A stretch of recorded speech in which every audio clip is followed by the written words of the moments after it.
Embattled ace broadcaster Kwesi Dakwa will return to the courtroom or has returned to the courtroom today. Let's get details of what went down in court. And Annie Osabuti has joined me over the telephone. Annie, tell us what happened in court today. Okay, so today, let's start. There are two cases. I just left the Supreme Court, but first let's go to the KKD case. And you recall that just last week, the Human Rights Court granted him bail, which was approved on humanitarian grounds. So today, the main case itself was at the magistrate court. So he came there this morning with his lawyers, as usual. However, the state prosecutor, HCT, Prosecutor Tembela, told the court that they needed 1 week, because according to him, they need to serve the summary of the bill of indictment and the summary of evidence to KKD's lawyers for them to also have a look at it, and then they can come and seek directions from the court as where to move the case to. So, they both agreed, and the judge also said, well, 1 week is good enough, and therefore, he pleaded with the KKD's lawyers that, look, you take it, and then, which they were not supposed to anyway, that next week they come on the 29th of January. So when they come back, then they would have, addressed themselves to the details of the summary of the bill of indictment and then the summary of evidence. And then from there, they can seek the court's direction. Afterwards, I had a conversation with the ACP, Mosita Tembela, and one of the key things has to do with the letter that said to have been written by the lady at the center of the allegation that, she's no longer interested in cooperating with the police, and therefore she wants to sort of kind of take herself completely out of the matter.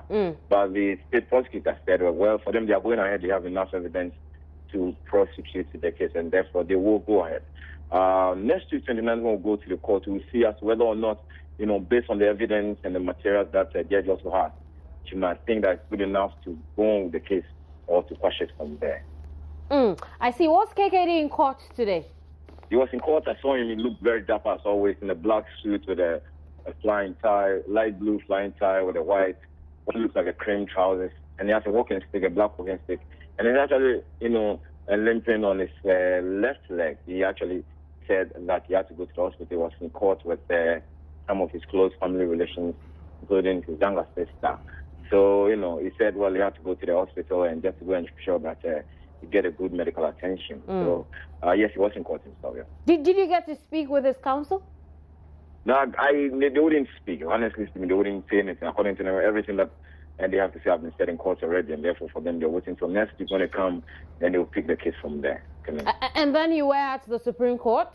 Precisely. You recall that ahead of the MPP's National Delegate Congress, some constituencies in the Ashanti Region, that's the Komeu and the Menchia, for example, there were issues about the manner in which they elected constituency executives, and therefore it violated the party's position, and therefore they were not, it was not appropriate, and therefore they would not be allowed to take part in the voting because the albums were not appropriate. Well, but then, so they didn't take part in the Assembly Congress at all. But then you remember that ahead of the presidential elections, the case was taken to court at the High Court, and for them to go and have back and forth issues on that. So they had gone to the High Court to seek an injunction on the whole process. Unfortunately, they didn't get at that. So the party, in its own wisdom, felt like, okay, you know what? We are the same family. Let's come together. Let's touch our issues, and then you'll be allowed to go ahead with the presidential elections. And then afterwards, you can come and we'll have a discussion on this particular case in the court. And therefore, and then we can go and amend the whole album in order to reflect what the party stands for.